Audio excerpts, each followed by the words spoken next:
January 7th, 1942, Tokyo, Japan.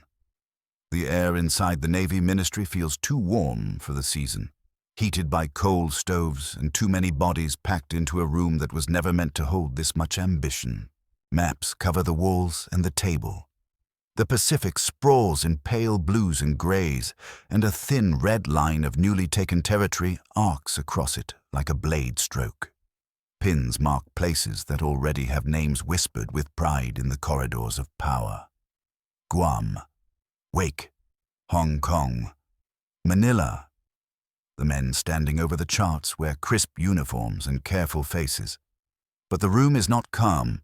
It smells of ink, cigarette smoke, damp wool, and the metallic bite of sleeplessness. A clerk slides a folder forward. A naval staff officer flips it open. The paper crackles. The words inside are not victory poems or propaganda slogans. They are numbers, tonnage, fuel consumption, cargo capacity, distances measured in days at sea. The figures are the kind that do not care about courage. At the head of the table sits a man with a narrow jaw and hard eyes. His cap is set aside, and his white gloves are tucked neatly away. Admirals and generals do not shout here. They do not have to. The tension is in the silence between sentences. One of the officers clears his throat and begins. He points at the Pacific and then, slowly, drags his finger across the ocean until it reaches the far edge of the map. America, not Hawaii, not the Philippines, not the scattered stepping stones of islands that can be taken, garrisoned, and fortified. The mainland, the vast continent that sits behind two great oceans like a fortress surrounded by empty space. The officer speaks with the measured tone of a man reading an autopsy report. The distance alone is staggering. Any fleet sent east would need fuel, and then more fuel to protect the tankers bringing fuel. It would need ammunition ships and repair ships, and then escorts to keep those ships alive. It would need to move not like a sword thrust, but like a moving city, dragging its own lifelines behind it across thousands of miles of open water. Across the table, another officer taps a pencil against his notes, a quiet rhythm like a clock counting down. He's thinking about the sea, about how it swallows mistakes. Someone mentions an idea that has floated in certain circles for years, always half-spoken, always wrapped in bravado. If America can be shocked, if the United States can be struck hard enough, perhaps it can be forced to negotiate. Perhaps it can be humbled. Perhaps in some fevered version of the future. There could even be landings on the American coast. The room does not laugh, but the looks that pass between the men are sharp. A senior planner turns to a chart that is not a map, but a set of production estimates. Steel output, shipbuilding capacity, aircraft manufacturing. It is a list of things Japan cannot match, not even close. The figures from American factories are not the output of a nation at war yet. They are the output of a nation waking up. The planner speaks softly, almost as if he does not want his words to echo. Even if a landing was somehow achieved, even if the ships survived the voyage, even if the first wave made it onto American soil with rifles and machine guns and the rising sun on their sleeves, what then? He lets the question hang. Then he answers it with logistics, because logistics is what kills dreams. A landing force needs food, ammunition, medical supplies, replacement parts, trucks, fuel, engineers. It needs a constant stream of cargo ships arriving on schedule. If the stream breaks, men do not just become hungry, they become weak. Their weapons fall silent. Their wounded die. Their vehicles become immobile. They become stranded on hostile ground. The planner traces the imagined supply route with a pencil, starting at Japan, running across the Pacific, past Hawaii, past every American patrol line that will thicken with time. It is a route so long that it seems absurd, drawn on paper. It is longer in reality, where storms scatter convoys and submarines wait in dark water. The officer adds another layer. the one that makes the room feel colder. America is not a colony with a few ports. It is not an island chain. It is a continent with depth. Even if coastal cities were threatened, an invader would face a nation that could pull back, regroup and counterattack with a scale of manpower and industry that would not shrink, only grow. A general from the army side shifts in his chair. He has the stiff posture of a man used to command, but here he looks tired. He knows what it means to fight far from home. He knows what it means to bleed for ground that cannot be fed. Another voice, older, more senior, finally cuts through. The phrase is not theatrical. It is not a grand declaration. It is the kind of statement that reveals itself as truth because no one argues with it. To invade the United States is beyond our capacity. No one says impossible with a flourish. They say it the way a sailor says the ocean is deep. It is simply a fact. The room absorbs it. Cigarettes burn down. Ash falls into trays. The map of the Pacific is suddenly less a field of conquest and more a warning. A reminder that the distances Japan has chosen to fight across will cut both ways. A junior officer, eager or perhaps just desperate to find a path that leads somewhere other than defeat, mentions the concept of shock again. The attack has bought time, he argues.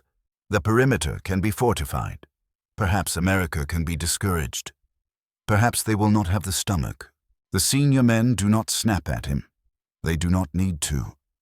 One of them answers with a calm that is worse than anger. America will not need to be invaded to win. America only needs to build. And as those words settle, the men around the table begin to understand what their early victories have hidden from them. They have struck hard.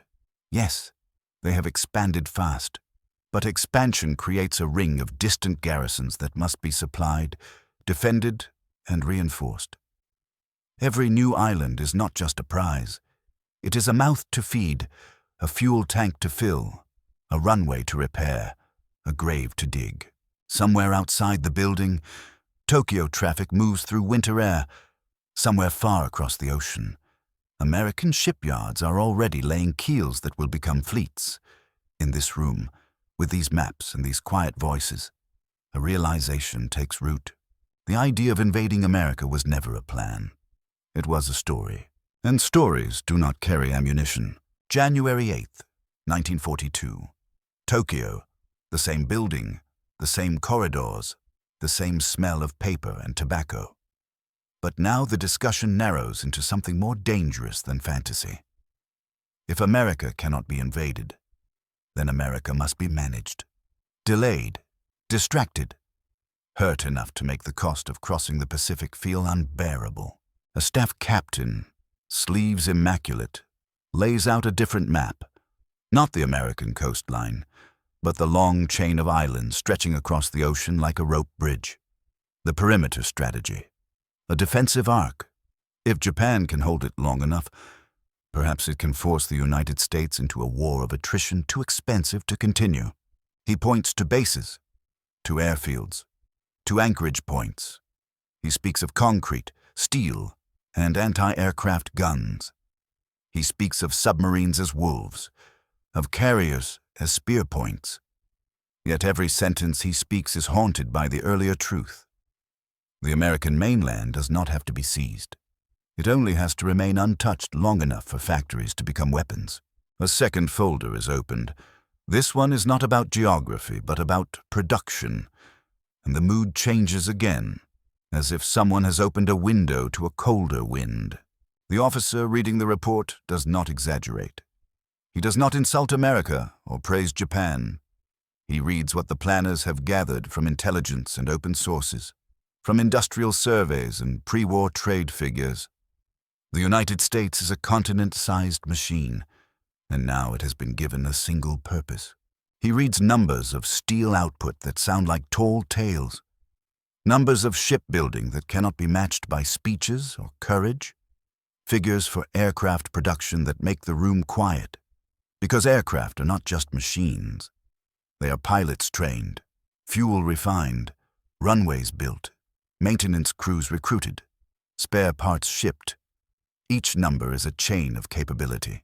A man across the table, older than most, rubs the bridge of his nose.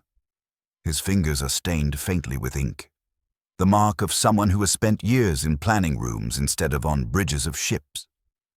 He murmurs the thought that sits behind all of this. We have started a war with a nation that can replace losses faster than we can endure them. The sentence lands like a weight. The discussion turns, inevitably, to the question of landing operations. Not on America now. That dream is dead, but on islands, on far-flung targets, on places that can be seized to deny the Americans staging points. A Marine officer speaks up about what it takes to put men ashore. He describes the first wave, the shock, the chaos. He describes the need for landing craft, for naval gunfire support, for air cover. The others listen because Japan has done it already. Malaya, the Philippines, the Dutch East Indies, the pattern is familiar. Then the Marine officer adds the part that does not show up in the victory bulletins. Invasion is not the landing. Invasion is the months after the landing. He explains it simply. The first wave carries what it can on its back. The second wave carries crates. The third wave carries heavier weapons. After that, the lifeline must become routine. Every day brings supplies, or the whole effort begins to rot. It is a brutal math. Now imagine that math stretched across the entire Pacific, he says. And then imagine it stretched further, to California, Oregon, Washington. Even if the United States Navy were somehow pushed back, even if American carriers were sunk and their battleships driven away, the coastline is still defended by distance itself. And if the United States Navy is not pushed back, if it is merely wounded, then the supply line becomes a shooting gallery. A different officer, from the submarine arm, speaks about American anti-submarine capabilities as they develop, about convoy systems, about escort carriers and depth charges. He does not pretend Japan can keep the sea lanes open forever. Submarines can hurt, they can slow, they can starve an island, but they cannot escort an invasion fleet across an ocean and keep it safe for months. Somebody mentions the Japanese diaspora on the American West Coast. It is said carefully, as if it is a sensitive instrument. Could there be support? Could there be sabotage? Could there be a fifth column? The response comes from an intelligence man who has seen the limits of wishful thinking. He does not sneer. He simply says what is known. Those communities are watched. They live under American law. They are not an army. The United States will tighten its internal security the moment it feels threatened on its own soil. And even if individuals act, that is not the same as a supply port, a rail hub, a captured refinery, a refinery. The word hangs in the air because fuel is the heartbeat of modern war. One of the planners points out what it would mean to fight on American soil without controlling American fuel infrastructure. Every gallon for trucks, tanks, aircraft, generators would have to be brought across the ocean. Fuel is heavy. Fuel burns. Fuel explodes. Every tanker lost would be a battalion immobilized. Then comes the quiet admission, the one that people do not say in speeches. Even our successes have made our problem worse. Because every island seized is another garrison, another airfield, another harbor, another length of ocean that must be patrolled, another place where an American raid can land and force Japan to respond. The perimeter does not just protect, it stretches. A naval aviator speaks of carriers, of striking power, of how the first blows must keep coming. But even he looks down when the conversation returns to American industrial capacity. A carrier sunk can be mourned. A carrier replaced by a shipyard that never stops working is something else. There is a pause, and in the pause you can almost hear the paper maps flutter slightly as someone shifts. The silence is filled with the knowledge that the war has become a race between Japanese reach and American weight. Then a senior admiral, voice flat, says what the others are already thinking. The concept of landing on the American mainland was always unrealistic. No one challenges him. No one asks him to take it back. The words are not a confession meant for the public. They are a private correction, spoken among men who can no longer afford illusions. He does not say it with shame. He says it with the tired clarity of a commander who knows that war punishes arrogance. The meeting moves on. It must. Plans are still drawn. Orders are still issued. Ships still sail. But from this moment, a line has been crossed inside the Japanese High Command. The idea of invading America is filed away where it belongs, not as a goal, but as a cautionary tale, and far across the ocean, in cities that Japan cannot bomb into surrender. The machinery of the United States begins to turn faster, louder, and with a momentum that will not be stopped by speeches. February 15th, 1942, Truk Lagoon, Caroline Islands. The anchorage is crowded with gray hulls resting on blue water so clear it looks unreal. Destroyers bob and pivot on their chains. Oil slicks shimmer in thin rainbows near the tankers. The air tastes of salt, diesel, and cooking rice drifting from galley vents. Overhead, patrol aircraft circle like insects. This is the forward heart of the Japanese advance, the place where victory still feels close enough to touch. And yet even here, even among the confident movement of deck crews and the thunder of engines starting and stopping, the High Command's private truth presses down. The United States cannot be invaded, so the war becomes something else. Hold what has been taken. Build a wall across the ocean. Make the wall so costly to breach that America hesitates. On the flagship, staff officers spread charts across a table bolted to the deck. Their pencils move quickly. The lines they draw are not arrows pointing toward California. They are arcs connecting islands, indicating air cover radii, submarine patrol boxes, refueling stops. The perimeter defense is a living thing. It must be fed. It must be reinforced. It must be maintained in weather and in battle. A rear admiral listens to reports from garrisons. Wake needs construction material. Rabaul needs more anti-aircraft guns. The marshals need aviation fuel.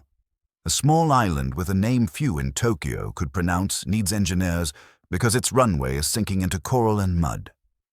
Every request is legitimate.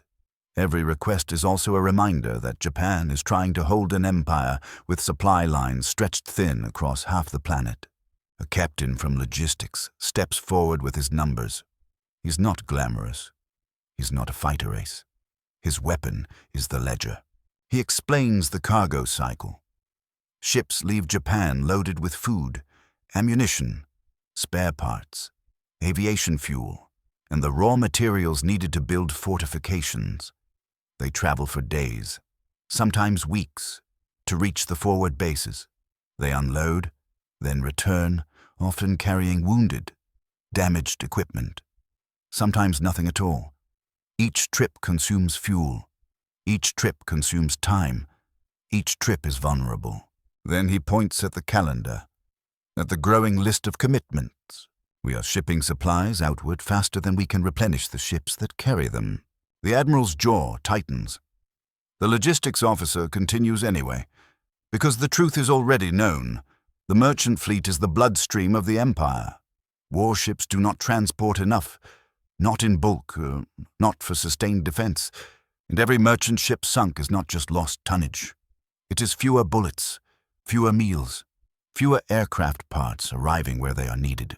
The question that haunts the room is not whether Japan can win a battle.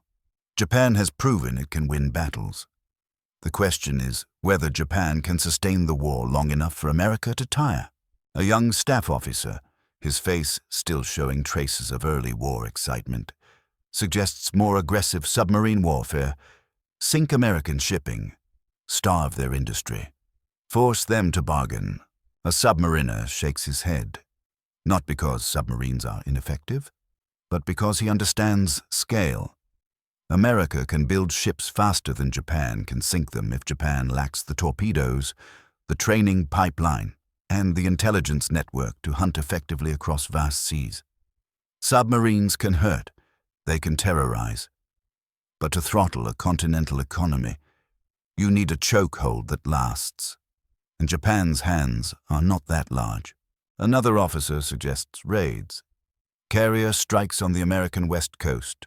Bombardments. Anything to show the American public that their homeland is not safe. The Admiral answers with a hard stare and a quiet sentence.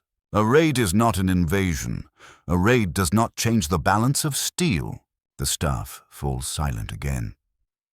The High Command has already had its moment of clarity in Tokyo. Here in Truk, among the warships and the humid air, that clarity turns into strategy. If the war cannot be carried to the American mainland, then it must be fought by expanding the defensive zone, buying time, and hoping time becomes an ally. But time is not neutral. March 10th, 1942. Rabaul, New Britain. The airfield is a scar cut into jungle. Japanese engineers work with picks and shovels, their uniforms soaked through with sweat and rain. Trucks grind along muddy tracks, hauling crates of ammunition and drums of fuel. Anti-aircraft guns are positioned on ridgelines, their barrels angled toward clouds that often hide the sun. A lieutenant colonel walks the perimeter with a clipboard, checking positions, counting men. His garrison is building a fortress out of tropical disease, coral dust, and stolen time. He knows the Americans will come. They have to. If the Americans retake the islands, they gain stepping stones, and stepping stones lead closer to Japan itself. The colonel receives a message from higher headquarters. It is brief. Reinforce. Dig in. Prepare for air raids. The Americans are increasing their patrols. Their carrier forces are active. He reads the message twice. He does not need to be told the subtext. The perimeter must hold because Japan has no other way to influence America's decision-making. And yet, holding is not as simple as ordering men to fight. Holding requires constant resupply. It requires replacement aircraft. It requires trained pilots to replace those who do not return from missions. The pilot problem is already visible. In the mess, aviators speak in low voices about long flights over water, about engines coughing, about friends who vanished into the sea. Each experienced pilot lost is a skill set that cannot be rebuilt quickly. America can train waves. Japan trains pearls. April 18th, 1942. Tokyo. Sirens wail. People look up. A strange sound cuts through the air, an engine note not usually heard here. Bombs fall, small compared to what will come later, but shocking in what they represent. American aircraft over the Japanese capital. The raid is not militarily decisive, but it is psychologically violent. It tells Japan that the war is not only happening on distant islands. It tells Japan that the United States can reach farther than expected, sooner than expected. In the aftermath, the High Command meets again. The air feels sharper now, as if everyone has tasted something bitter. Voices rise, not in panic, but in urgency. If American carriers can launch strikes near Japan, then the perimeter is not enough. The perimeter must be expanded. Midway is discussed. The Aleutians, points on the map that could push the American line outward, could create more buffer, could buy more time. And here, in this moment, you can feel the trap closing, because expanding the perimeter is not free. It demands ships, it demands troops, it demands fuel, it demands more garrisons to feed.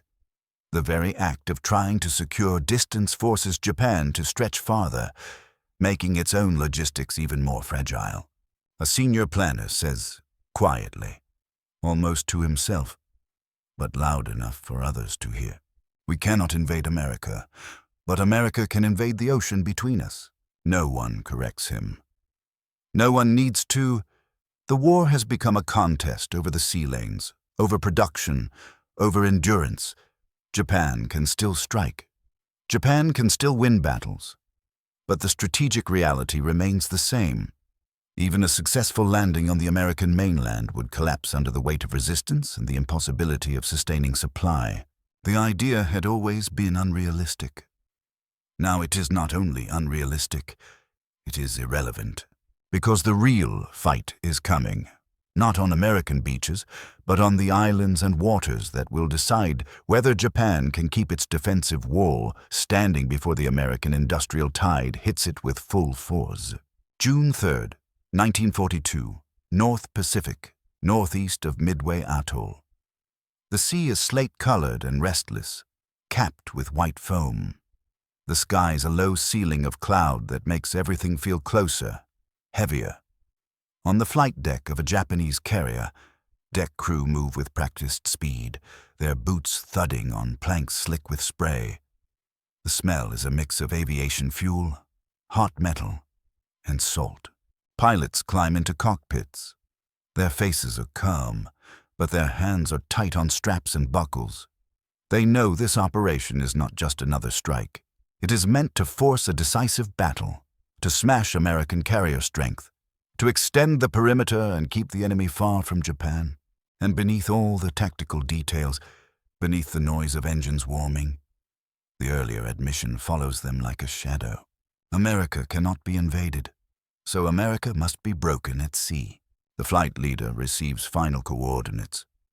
Midway is small on the map, a speck, but it sits on a line of approach that matters.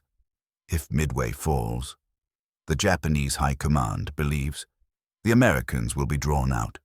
Their carriers will come, and if those carriers are sunk, the United States will be pushed back, buying Japan the time it needs to consolidate its gains and perhaps force a negotiated settlement. Time. Always time. Time is the only resource Japan cannot manufacture. The first strike launches into the gray morning, aircraft rising off the deck like arrows. They disappear into cloud, and the carrier turns into the wind again, the deck crews already preparing the next wave. There is no pause in a carrier war. The deck is either launching, recovering, or rearming. The ship itself is a machine built to keep killing without rest. Later that day, reports filter in. Midway is hit, but not silenced. Resistance is heavier than expected. The island is still alive, still able to fight back. The message is a needle in the nerves of the staff officers. It means another strike may be required. It means delays. It means American carriers have more time to close the distance. In the operations room, men lean over plots, bearings, estimated positions, contact reports from scouts, gaps where scouts failed to see what might be there. The Pacific is too big for certainty. A carrier battle is built on partial information and desperate timing. Then the American carriers strike.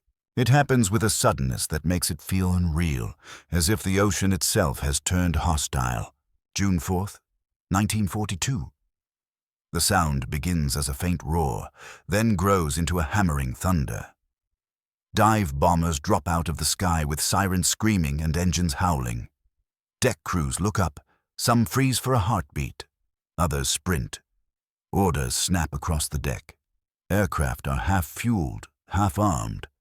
Bombs and torpedoes are laid out like offerings. The first explosions tear the deck open. Fire blooms. Aviation fuel ignites in bright sheets. Smoke pours upward in thick black columns. Men are thrown like dolls. Metal shrieks. The ship shudders under the impact. A living thing wounded. A pilot on the deck. Helmet strapped. Feels heat slap his face. He smells burning paint, burning rubber, burning flesh. He scrambles toward an escape route, slipping on oil and water.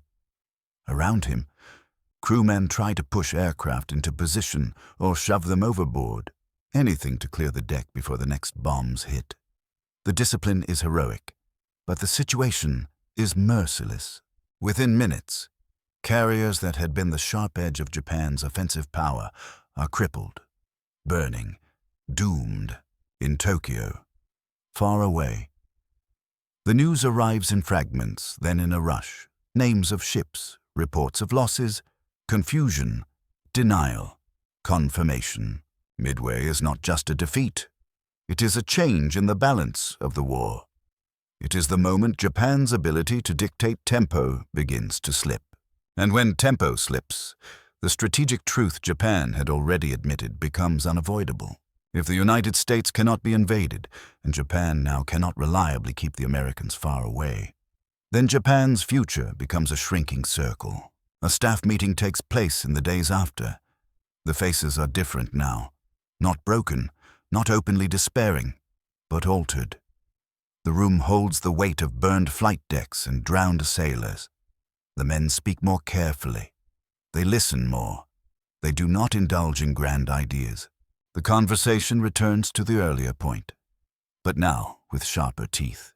Even if we could land on the American coast, we could not keep an army supplied. It is said again, not because anyone has forgotten, but because the war has proven how fragile Japanese power becomes when it loses carriers. An invasion of America would require control of the sea, not for a day, not for a week, for months, possibly years. Control that must be absolute enough to protect slow cargo ships crossing an ocean. Midway proves that such control is beyond reach. A senior naval officer runs his finger along the routes from Japan to the far perimeter. Then he taps the line that runs back toward Hawaii, toward the American mainland. The United States can choose where to strike, he says. We must defend everywhere. Defend everywhere. The words are poison to a smaller industrial base. They mean dispersion. They mean thin garrisons. They mean ships tied to escort duty. They mean aircraft split across too many airfields, too many runways carved into too many islands. America, meanwhile, can concentrate.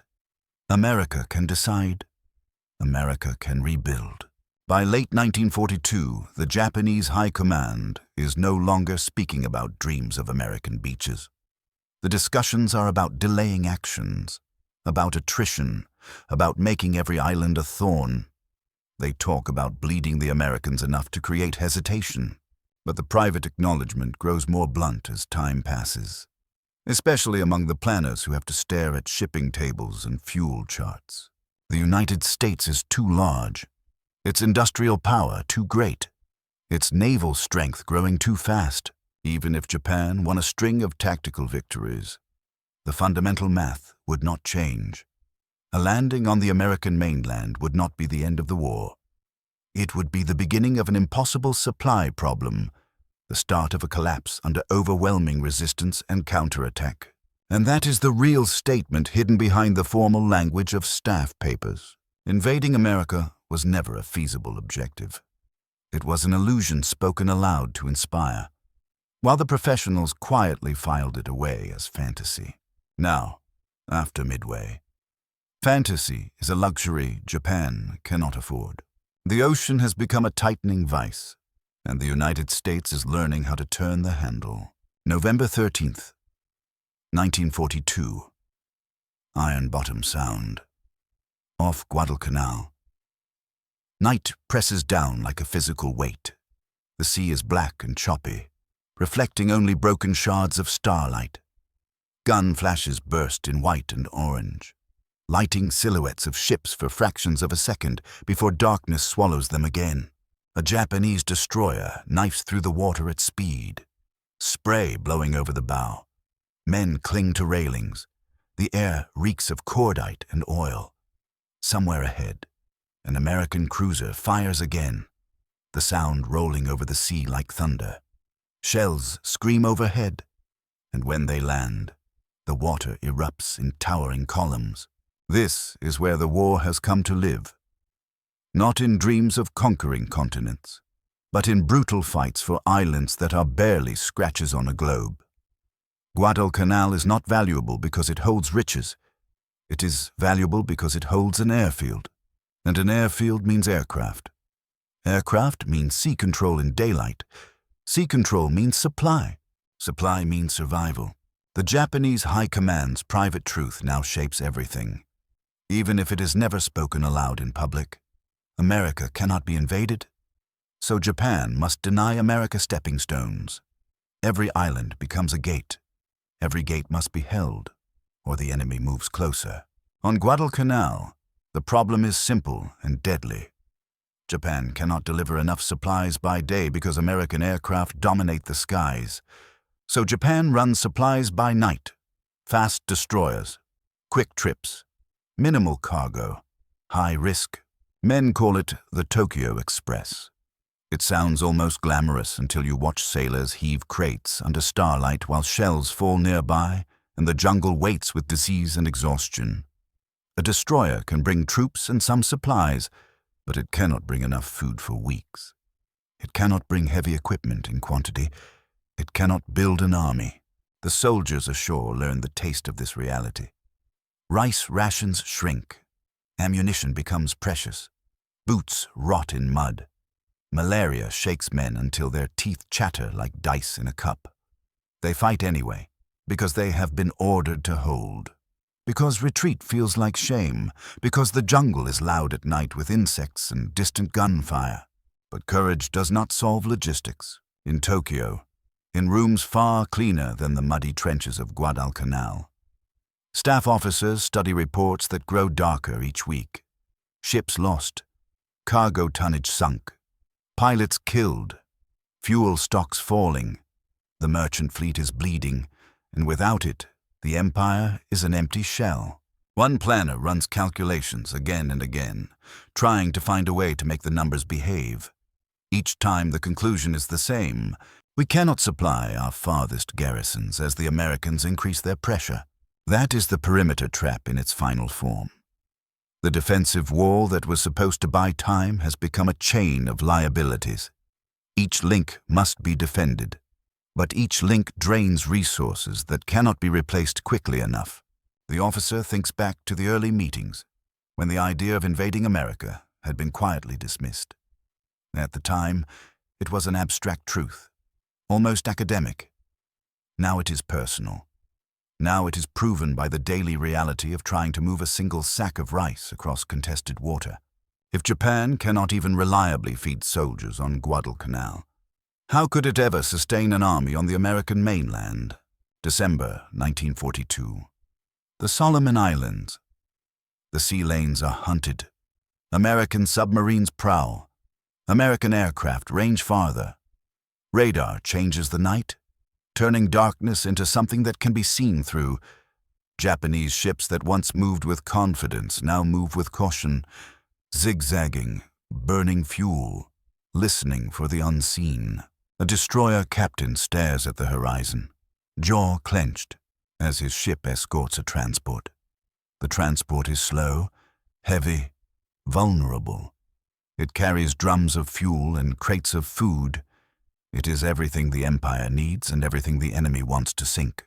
A lookout shouts, "Awake!" A torpedo track. The destroyer swings hard. Depth charges roll off the stern and explode with muffled thumps that shake the ship. Water leaps. The transport steams on, blind to what nearly killed it. The captain knows he has not won anything. He has merely survived the minute. And this is how the war is decided. Minute by minute, ship by ship, ton by ton. Back in Tokyo, the language of staff papers becomes colder. Less about decisive battles, more about delaying tactics, more about trading space for time, sacrificing outposts that cannot be held, consolidating where supplies can still reach. This is the quiet acknowledgement made official in practice. The grand perimeter cannot be held. The empire must shrink. The High Command does not say, "We were wrong," in those exact words. But the order to withdraw from Guadalcanal is a confession written in operational terms. It is an acceptance that some battles cannot be sustained. January 1943. Evacuation. Japanese destroyers come in at night and take off starving, sick soldiers. Men stumble aboard, hollow-eyed, uniforms hanging loose. Some cry quietly, not from fear but from relief. Others stare into the darkness, ashamed to leave comrades buried in mud. A young officer grips the rail as the ship pulls away. He looks back at the faint outline of jungle and thinks of the promises made at the start of the war. Promises of quick victory. Promises that America would be shocked into surrender.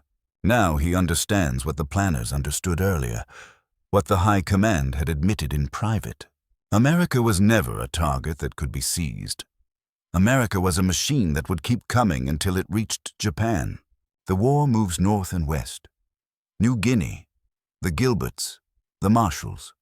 Each campaign repeats the same pattern, with variations in blood and terrain. Japan fights hard. Japan inflicts losses, but America replaces what it loses, and Japan cannot. And with each month, the earlier statement becomes more than a strategic assessment. It becomes a grim refrain in the minds of those who read shipping reports and casualty lists. Even a successful landing on the American coast would have ended in disaster, because the real enemy was not only the American soldier, it was American distance, American industry, American capacity to absorb blows and return them multiplied. By the time 1944 approaches, the Japanese High Command is no longer debating whether America can be invaded. That debate is dead and buried under wrecked ships and empty fuel tanks. The only question now is how long Japan can keep the war away from its own shores.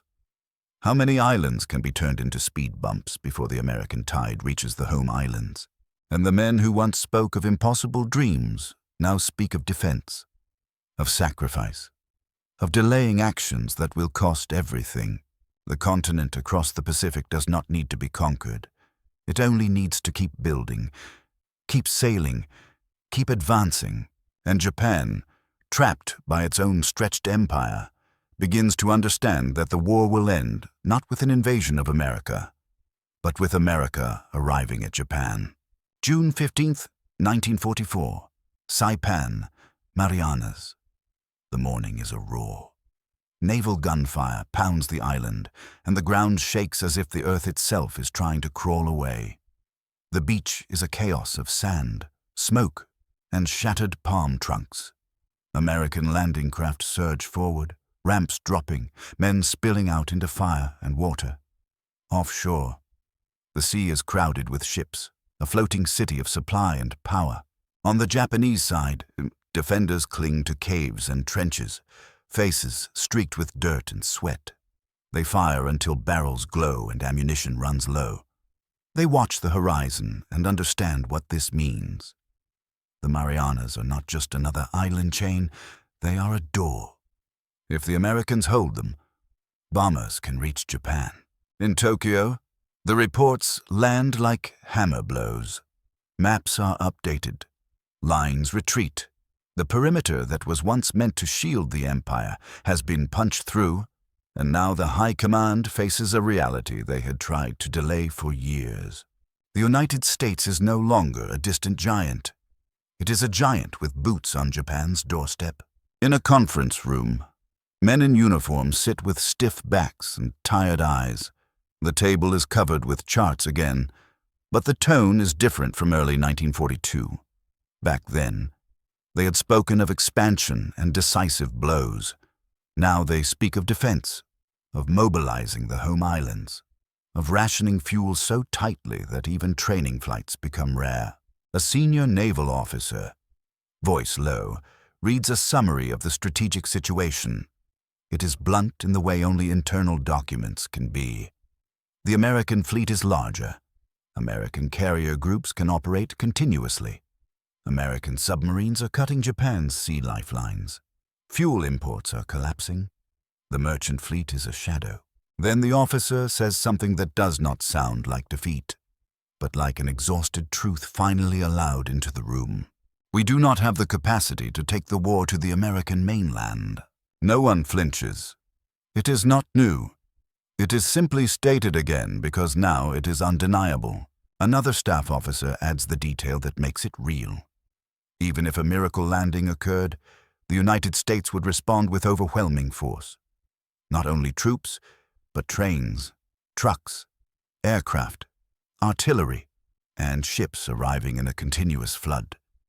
The invaders would face not a border to cross, but a continent that would absorb them and crush them, A general from the army side speaks of the American interior, of the vastness beyond any shoreline. He gestures at a map of the United States, not because anyone believes they will ever see it, but because the map itself is a symbol of what cannot be controlled. He points to distances between cities, to mountain ranges, to rivers. An invader would need secure ports, secure rail lines, secure roads, and would need to protect them against constant attack. He says the words that the planners had whispered years earlier, but now he says them with finality. Even if we landed, we would collapse under logistics. It is not romantic. It is not heroic. It is just the nature of modern war. A landing is a beginning. The supply line is the war. And Japan has been losing the supply line battle across the Pacific for 2 years. Outside the room, Tokyo is changing. Air raid drills, sandbags, blackout curtains. People moving with the quiet tension of those who feel the net tightening. The High Command knows this is the price of starting a war against an enemy that can replace ships and aircraft as if they were tools on an assembly line. October 1944. The Philippine Sea and Leyte Gulf. The fighting is desperate, chaotic, and enormous. Japan throws what it has left into the battle, trying to break the American advance and protect the approaches to the home islands. It is not a plan for victory. It is a gamble for time. In the aftermath, the reports return with the same pattern. Losses that cannot be replaced. Ships that will never return. Pilots who will never fly again. And the private admission inside the High Command becomes quieter. Not because it is less true, but because it is too true. It no longer needs to be debated. It is simply the foundation beneath every decision. The United States is too large to be conquered, too far to be supplied against, too powerful to be forced into submission by any landing force Japan could ever deliver. What remains is defense. Fortify the home islands. Train civilians. Prepare for invasion in reverse. The irony is bitter. Years earlier, Japanese planners had acknowledged that invading America was unrealistic. Now the reverse is becoming the nightmare that keeps them awake. March 9th, 1945. Tokyo burns. Firebombs fall in clusters. The city becomes a furnace. The night sky glows orange and red. Smoke rolling in thick waves that choke the streets. People run with bundles and children, faces lit by flames, eyes wide with terror. The air is hot enough to sear lungs. Wooden homes ignite like kindling.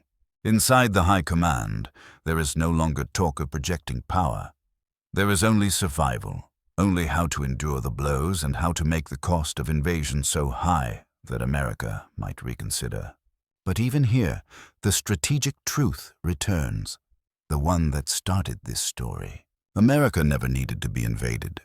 America only needed to be prevented from reaching Japan, and Japan has failed to prevent it. In the final meetings of the war, the language becomes stripped of all decoration. The United States has achieved what Japan could not. It has crossed the Pacific, established bases, built airfields, secured supply routes, and brought overwhelming force to Japan's doorstep. Its size, industry, and naval capacity have turned the ocean into a highway. The Japanese High Command quietly acknowledges what it had always known beneath the surface of rhetoric. The idea of invading America had been unrealistic from the start. The vastness of the United States, the strength of its navy, and the sheer industrial depth behind its coasts made the concept impossible. Even a hypothetical early success would have met a wall of resistance and an unavoidable logistical collapse. In the end, the only invasion that matters is the one Japan feared, not the one it once pretended to consider. And as the war closes, the men who once leaned over maps of the Pacific understand that history will not remember an attempted landing on American beaches. It will remember an empire that reached too far and an opponent that could never be strangled because it was simply too big to be held.